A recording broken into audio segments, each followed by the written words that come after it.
Hello and welcome to the KIPS Personal Trainer Application Podcast. My name is Tyler Valencia. I'm the president and the founder of KIPS, as well as the owner of Time to Train Fitness. We have a very exciting topic for you in this episode, one that has been in the works for quite a while now.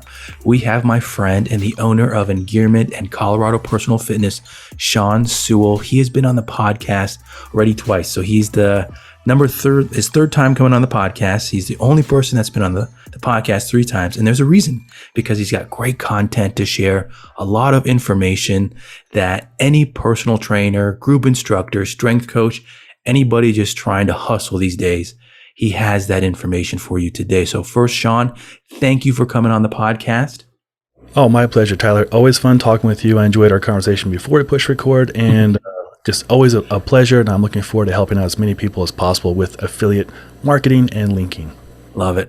And that's the funny parts of podcasting that I'm glad that Sean pointed it out. And this shows what Sean and I, before we even pressing record, we're chatting. And before this episode, we chatted for about 40 minutes, just chatting, going back and forth, and hopefully that comes through in this episode because, as Sean mentioned, affiliate marketing can be a powerful tool on many levels. Before we jump into some of the nitty-gritty of it and give you some more things that you can take away, Sean, can you kind of give a breakdown of Engearment and how you came up with it and the idea of it? Oh, I'd love to. And I think the dogs barking in the background is a perfect representation of what affiliate marketing can do for you. Just got a delivery. I'm going to guess that was from either Costa Del Mar or Patagonia. And why that is, what Engearment is we're a gear review site, a media site, if you will. It started off with 2 of us and basically our cell phones, and we would shoot gear reviews on tents, sleeping bags, split boarding and skiing gear, anything we had around that we already owned, to earn a reputation of authentic, legitimate, detailed gear review. We started a YouTube channel and a Vimeo channel, and we put those reviews on YouTube. We started a website, and after about a year, people started to recognize that we're not, on the take. We're not a major media company. We don't get paid for this content. We do it from an authentic place, and so people appreciate and respect that. So they would ask us questions about the gear, or what gear would you recommend for this trip? So we kind of became experts in this field, and we're approachable. And we would reply to our comments on YouTube or our comments on the WordPress website or via email. And so after about a year, we got invited to actually work directly with these companies. We went to trade shows. There's a big one called SIA, Snow Sports Industry Association. That became Outdoor Retailer, and Outdoor Retailer was just here in Denver again, which is the biggest outdoor gear show in this hemisphere. And it's usually 50,000 people attending, and it has every company you can think of, from anything you see REI or Backcountry.com to other European brands as well. And so what happened is these companies, let's say Patagonia, would see our reviews on their Patagonia gear and really like what we're doing, and they would start sending us stuff ahead of it coming out to production to the public. So I'm pretty sure that package just got delivered. You could probably hear another beeping noise in the background. Well, from Patagonia, and it's for the spring 2022 collection. So that'll be out in 6 months. So we get things ahead of schedule. And since we have an authentic relationship with our audience, we will go into the mountains of Colorado where we live and test out the gear, shoot some videos, put it up on YouTube, and get people really excited about it. And so it evolved from just the 2 of us 7 years ago to 40 riders, men, women, grandparents, kiddos, grandkids, dogs. We have some horses now. Just a wide variety of people and creatures testing out gear. And how that affects anybody listening is how we keep fuel in the trucks and website going and get camera equipment is through affiliate marketing and affiliate linking. And I know we're going to talk a great deal about that. But in a nutshell, that is what Engearment is. We are a gear review site. We shoot videos. We write written content. We do some on Facebook and Instagram. And it's just a lot of fun. And it's a great way to interact with our audience, build relationships, and get really cool gear before it comes out. Yes. And I'm trying to decide now where to kind of go on the next question here, because you pointed out a lot of great items. But I think an important one to kind of let our listeners know that this is a way to build your business and make money off it. Can you explain to them just in maybe a little more detail, ways that Engearment makes money? I know. So you mentioned the affiliate-based commissions there. Is there an avenue through YouTube as well? There is. So YouTube, you can get paid from YouTube. You have to have 1,000 subscribers or more. We just hit 4,000 on Friday. We're at 4,050 as of today. So just like anything, it seems to go exponentially. Once you hit a certain point, it just doubles and triples quickly. So with YouTube, you can turn on monetization. And if you have the opportunity to do so, I'd recommend doing that. And that will provide you with revenue. If you have a website, you can monetize that as well. Again, you have to have a certain amount of traffic, and there's no shortcuts to getting traffic. You earn the traffic. And you do that by being the best version of yourself, just like you would do with your in-person business, because it is a business. And what's great about this kind of thing, this kind of business, is it's evergreen and it's passive. Mm-hmm. So I have an in-person business as well, and we can talk about that, of course, with fitness, which is very relatable for a lot of people. And you can have a fitness in-person business and do affiliate marketing as well. And they can feed off each other as well. So it's a very synergistic system. So basically, affiliate marketing, the way we use it, is you have to be ethical. You can't, or you shouldn't, do a video or a write-up pushing somebody to buy something and have an agenda behind it and not let them know that you have an affiliate link in there. Mm-hmm. By law, you need to say, this is an affiliate link on the blue hyperlink, whatever color you make it, so people are aware that there is a benefit to you. And it's the kickbacks, the commissions, the percentage, it varies. It could be 3%, it could be 10%, it could be 20%. I've not encountered 20%. That'd be pretty awesome. But, it's a small amount. And to be honest, it's not as much money as people probably think it is. But again, it is enough for us to keep the websites going, get camera equipment, and fuel our vehicles and fuel our bellies and have a good time. And you could scale it up. And, our intent is to definitely scale it up ethically. And you can generate real income. I'm not going to say what we bring in, but it's enough that it's worth looking into for sure. Yeah.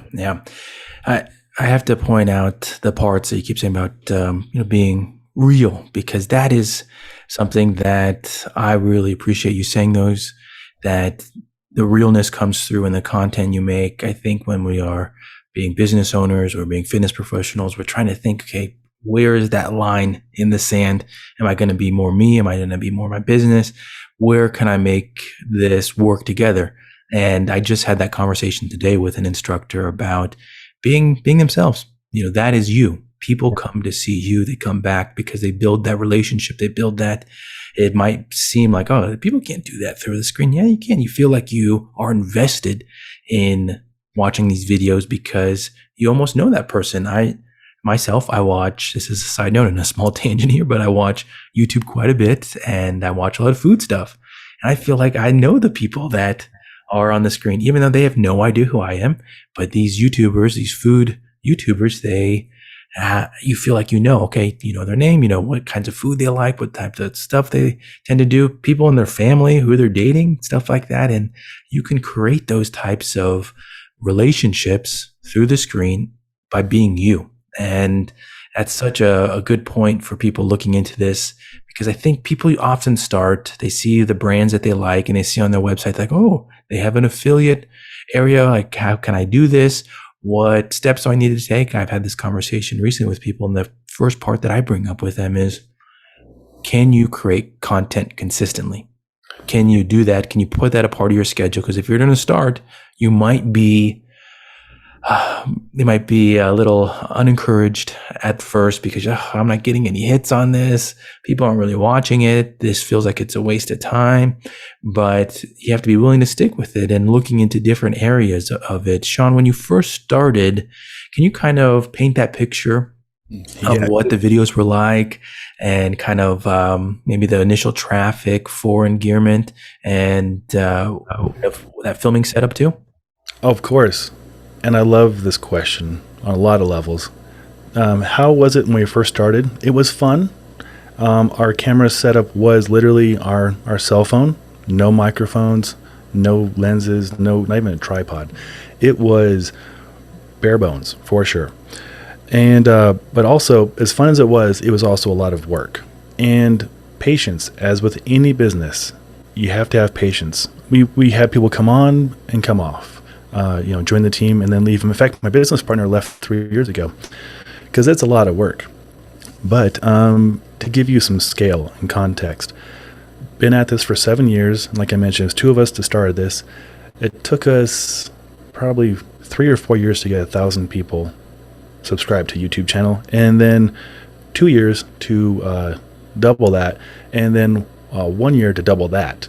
So it grows. Once it gets growing, it's more realistic use of your time. At the beginning, it's going to be a big investment of time, and it's going to be downright demoralizing if you're expecting it to be like a big hit, an overnight success. There's a great line that I've heard from my mentor. Overnight success took a few years. It's going to take a long time. It could not. It could go viral. You never know. Some things go viral or hit, grand slam on the first try. But any business I've had has taken a lot of failure, a lot of learning from that failure, and just scraping the dirt off and getting back to it. So hopefully that realistic picture of, the timeline might be different for other person's business. They might be able to be more successful quicker, and I really hope that they are. But since going from using just a cell phone, then a GoPro, then an external microphone with the GoPro, then we got a prosumer level camera, then we got a professional camera, then we got gimbals, then we have people actually holding the cameras that aren't us, filming us. We have wireless microphones, we have lighting, and we have teams of people using this equipment. So it does grow, it does scale. It just takes commitment and some tenacity. So hopefully that answers your question as far as like what we started with and kind of timeline. It takes time and a lot of effort. Yeah, something that I want to throw in there for the time and the commitment for it, and hopefully paint another picture for you, is that you could use this as a way to increase your marketing, your social media presence. It's a way to share content, consistent content. And if you base it in an area of quality, so you're using iPhone. We were just joking about this before we hit record about how the iPhones only get better and better with their camera quality, their video quality. And it's a way to put out consistent quality content. So you might be in a long-term game of, I want to build this affiliate commission area. I want to get monetized on YouTube. But for the short term, this is an area where every business struggles. Every business struggles, is that creating that consistent content. So you could use this as an opportunity. Okay, now I have kind of a strategy behind it. I can create this content. I can schedule it across Instagram, Facebook, Twitter, wherever you're posting. And all of a sudden my customers can see, oh, wow, that's pretty cool. They might ask you on the next time they come in. You might get all these opportunities, a few opportunities that come in that are like, okay, would you want to try this piece of equipment? You never know. So that's a short-term benefit that I want to point out, because John is painting a very realistic picture. Each one is different in terms of when you can start to make some real money off of it.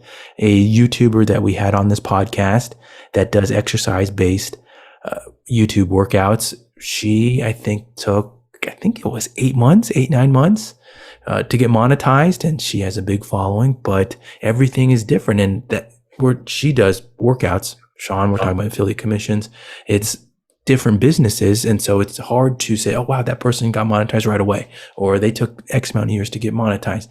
Every company is different. Sean is 100% correct that some get really lucky and they get something that gets trending very quickly.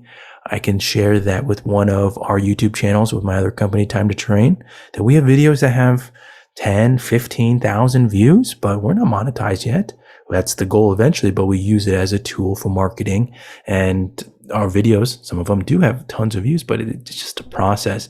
It's not getting too caught up in those types of things. With Engearment now, Sean, can you talk a little bit more how this blends into your fitness business, Colorado Personal Fitness? And do you see leads coming through with it, different partnerships? Absolutely. And I didn't know this would happen when we first started Engearment. I still have my day job, if you will, of training. And I love that. I love working with people in person or even virtually the last year and a half. And yes, you can absolutely tie, in this example, I tied Engearment, the gear review outdoor company, into fitness. I would shoot some videos, like mobility videos you can do anywhere. I was already shooting a video on this North Face jacket and this Nemo tent and this Black Diamond whatever backpack. Might as well shoot one more video of what I did that morning to mobilize before doing the videos. And people really enjoyed that.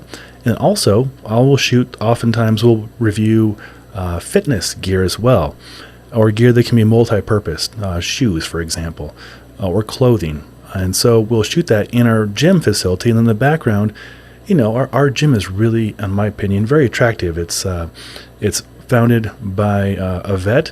We have all the Army, Navy, Air Force, Marine flags up there, and we have all the kettlebells, and it's very authentic to what we do as a trainer and as a fitness business. So I'll shoot videos in there. And then also I try and do it when people are around. Some of our students are around, so they get in the video and they love that. Then they see themselves on in the YouTube video or on the Facebook or Instagram post, and they get excited and they ask questions about the gear. And the previous question of how it ties together, people get excited and they want to talk to you about what they saw. So a lot of the people in our gym or people I train will follow the YouTube channel or subscribe, and they're like, "Oh my goodness, is that a great ski jacket?" Or "What do you think about this tent?" Or "What do you think about this stove?" And then you're in an authentic position, because they trust you to recommend or not recommend that product or something different. And of course, anybody who is a good client wants to support your business, and they'll ask you to make sure you send me a link with your code in it, your affiliate link. And oftentimes, and this happens more often as you get more exposure, companies will create a discount code for you. Like for us, we have an Engearment 10 on pretty much anything. You put in Engearment 10, you're going to get 10% off of a lot of things. So you can give them the discount code to your audience, your viewers, your readers, your clients in person, and they love that. Everybody likes to save a little bit of money. It's a really nice way to earn a little bit of money on the side, ethically, and also help people you care about get a product that you actually believe in. Mm-hmm. And so it ties together very organically. I like one of the items you pointed out, because it just came to me, and because I forgot it, was that with affiliate-based marketing too, you got to have an audience too, or you have to build that audience. But initially, that's one of the questions I ask somebody if they want to go down that path. If they are, should I be an affiliate with this company? Do you have an audience to sell it? If you have somebody that is interested, if you're in the fitness industry teaching group exercise, you might have an audience that you see weekly. And if you have that opportunity to do it ethically, but also that you feel like, okay, this can benefit them, that, okay, they're coming to my class.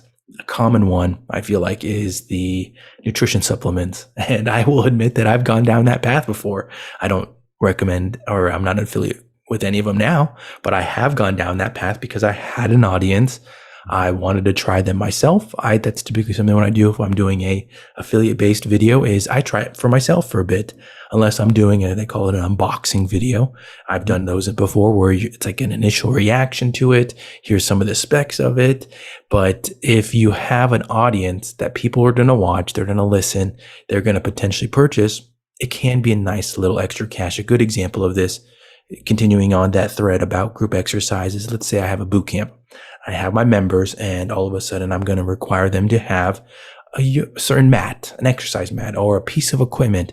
Why not go to, let's say, Power Systems or one of the other equipment suppliers, even Amazon, get an affiliate link, and now since you're going to have them buy it anyways, they would be more than happy to give you a little kickback on your clients to use your affiliate link. And that's something that Sean pointed out. If they're your clients, if they're your members of your class, they're going to be more than happy to do that. Take that extra step, wait for the link, because it's benefiting you and they care about your opinion on items. So it's a very good point that you made with the audience, and also your audience willing to help you out with it right there, Sean. With now going a little bit deeper into now making the content that's going out, what are some of the key items that you focus on? Because it should not be just, okay, I'm going to hit this is my opinion, it should not be, I'm just going to hit the record button.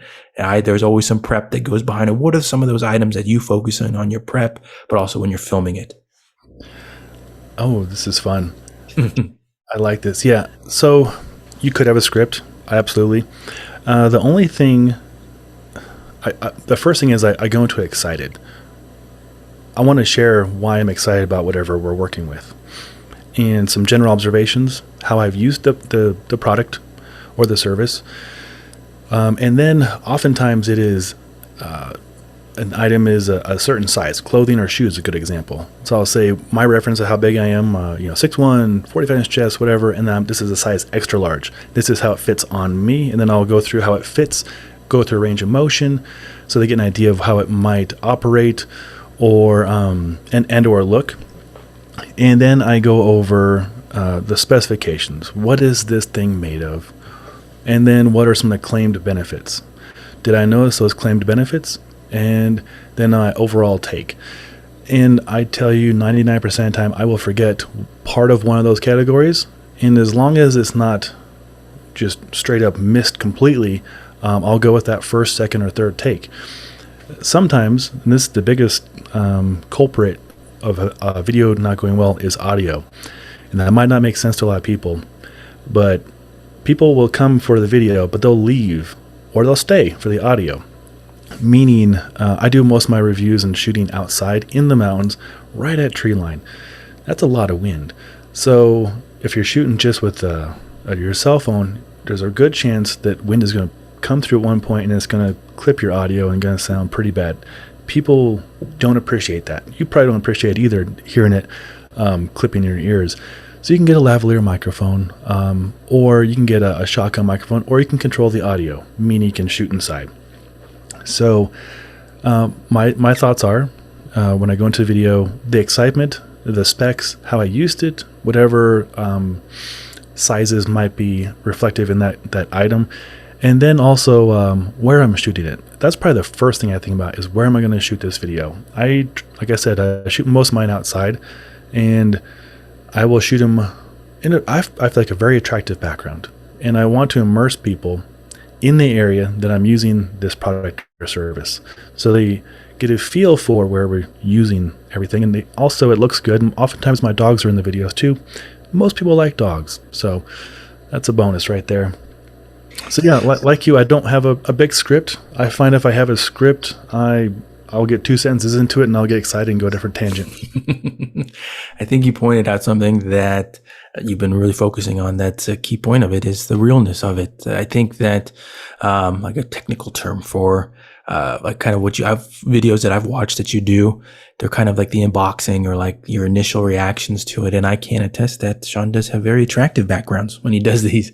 I enjoy that aspect of it. And I think that's part of his audience as well, is that it's the outdoor culture. And I mean, if you were doing it in any other setting, some people are like, okay, like they still might be interested, but that added benefit of like, oh, wow. Like Sean is out in the woods, how he is out camping. He is out doing these things that people like, they see the realness of it. And I think you're also really answering a lot of questions by going through your own specs, that questions that somebody might ask in the comments. So I am a size XYZ. Like, what about you? How does that fit you? So you're going through these items and people are taking notes, mental notes, and it helps them with their process. These days, consumers do research on, okay, I like this product. What about this other one? Are there any videos out there? I do that all the time. There's oftentimes I'll just go into YouTube and I'll look a product up and see if it's good, see if people recommend it.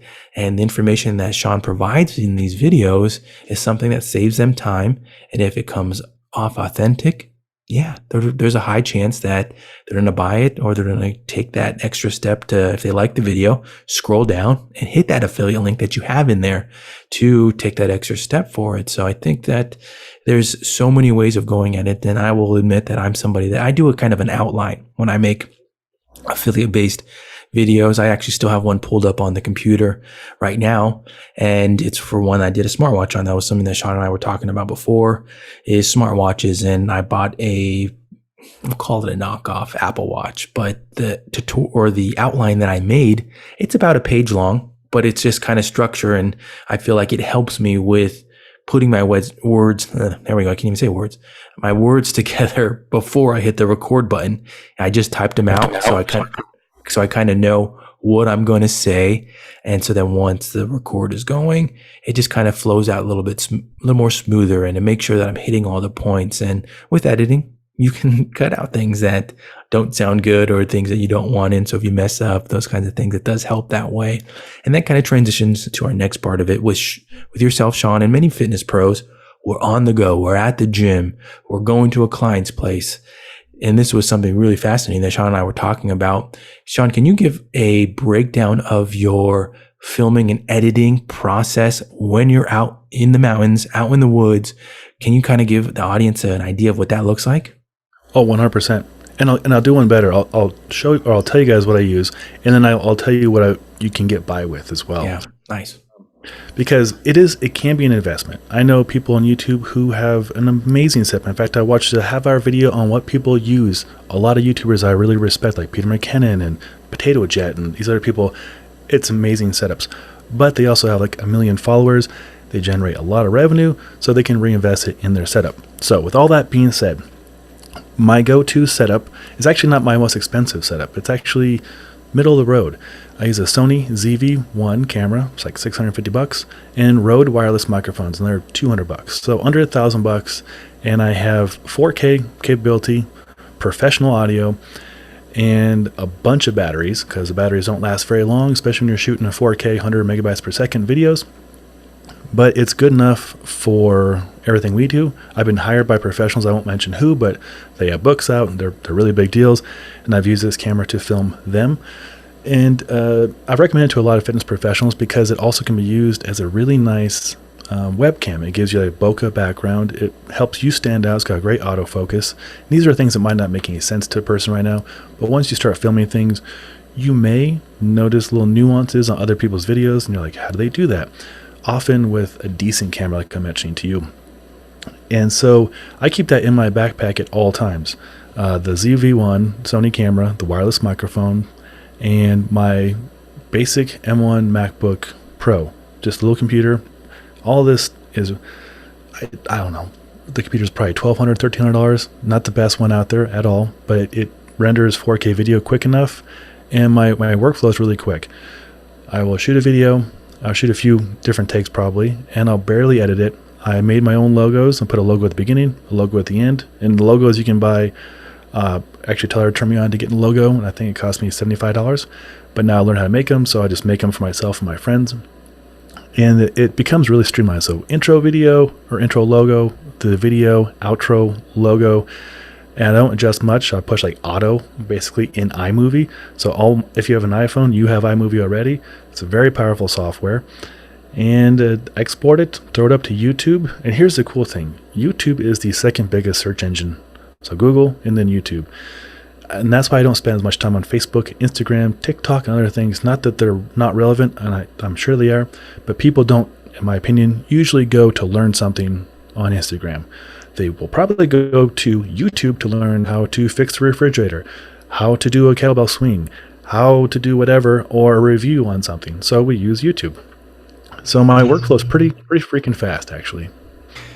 I gotta laugh just because I actually did that recently. I did go on YouTube to learn how to fix my refrigerator, and There you go. it's a small coincidence, but you are 100% right with YouTube. And it's something that I've lectured on at different conferences before because of how powerful it is. And it's something that I feel like many people don't understand, and they don't know. They're like, oh, I don't go on YouTube. Oh, I feel like that's just where people go for, trailers or something like that. And they don't understand what people do on YouTube and how people can make a living off of it. And it's something that can be a very important part of your business, especially when used properly. But I appreciate you going into those different areas right now of your workflow and specific items for it, because I think that that's where some people struggle. They start with that, I don't know where to start. I don't know what I should get. And the camera that you pointed out, very powerful and actually made for what we're talking about now. Sony, the geniuses that they are, came out with an idea. Let's make something for content creators, something that's cost effective, quality, and that people that want to make content can utilize. And so those things are out there. And some of the YouTubers that you pointed out, I think it's important to note that these are not in the fitness realm. these are YouTubers in different areas, but you can learn from them and you can see, oh, I really want to copy that type of setup, or I want to make videos that look like that. And YouTubers will share that information with you. It's part of the community, but also part of the growth. And you can be like, oh, I can now make videos just like, I forgot the one that you just mentioned that he goes into camera tutorials and and it's something where you can just see he'll go through a million different setups, cameras, test them, and you can buy whatever you like. And it's something that you can just run with. And it's an endless loop, loop that you can talk with. And that's something that Sean and I really enjoy when we meet up, is just talking about the gear, because it's so much fun. And I do have to come back to the importance of the audio though. And I forgot where I got this, the individual. I think I actually got it from somebody that does virtual training. It's, if you are, and she's been on this podcast, Kelly Coulter. She talked about the importance of audio, and that people will watch videos with good audio and poor video over bad audio and good video. So having good audio, especially if you're outside, and especially if you're not going to be doing any intense editing on it, that you have good coming in, that somebody's going to want to watch it, listen to it. And it's not going to be something like, oh, I'm just going to turn this off, because they will watch it. Even if it's not in 4K, maybe it's in 1080, they'll be like, yeah, I can see it. I can hear it. This is good. And I'm going to watch the full thing. And so focusing on those items can be a really initial item to work on and grow from. You can just, as Sean pointed out, use your phone, get something that a microphone that attaches to it, get a gimbal, a tripod. Most people already have iPhones, so you're just investing in some of the other items there, and all of a sudden, boom! Now I can start making some videos, and I can start chopping them up on your phone in iMovie, uploading them right away, and now you have ideas for building your business, social media, and really getting on that type of train there. Sean, got a couple more questions here with Engearment and how it's kind of evolved over the process in terms of you growing the people that are doing it for you now. You have, I believe you shared 40 people developing content for your writers. As you continued to grow on that path, what do you feel like were some of the key items, almost like we'll say the objectives, but also like the business idea behind it? What were those things that you wanted to focus on when you were growing your team? Oh, this is good. I learned a lot, mostly because I'm not a good manager. I'm a really good, in my opinion, leader. I like to lead by example, but I'm not good at managing people. In any relationship, whether it's partner-wise or business-wise, expectations, understanding expectations. So I think in any kind of arrangement, putting out clear expectations and then allowing for some gray area, some compromises is probably a better way of saying it. And what I've learned over the years is to make it simple, try not to complicate things. What do I expect from a writer or a contributor, and how do I teach them how to contribute that rewards them? Now, they don't get compensated monetarily. I don't have that kind of budget, but they do get to work with companies, really cool companies, and they get gear before it comes out or right as it's coming out, and they usually get to keep it because nobody wants to get a sleeping bag from a dirt bag back because it's all dirty. Nobody wants that. Stinks. But basically, I lined out, again, simple. I think less can be more. Just be very clear with the intention of what you expect from people who are helping you out. Empower them, bring them up when they're down, or, reach out a hand and help them.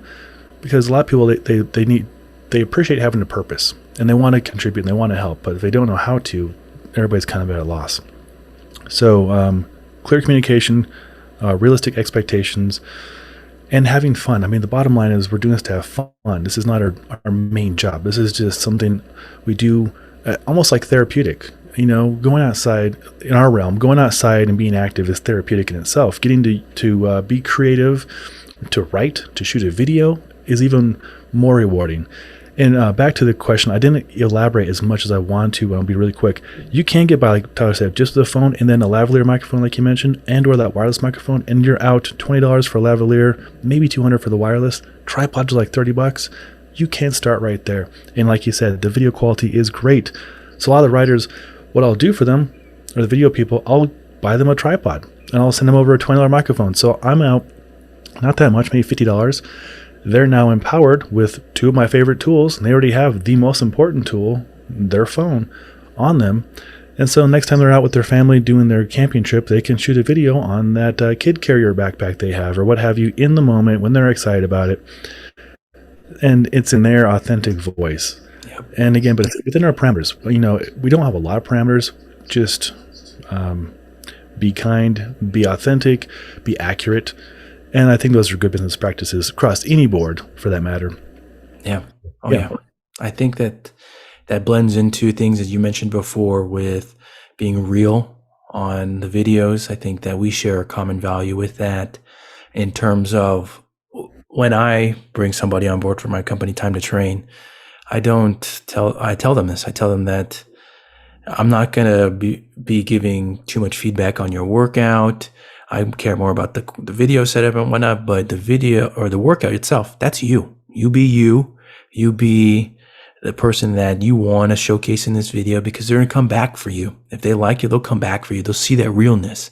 And I think we share a very common value in that and making sure that that part comes through, that they see that this is something that they want to be there.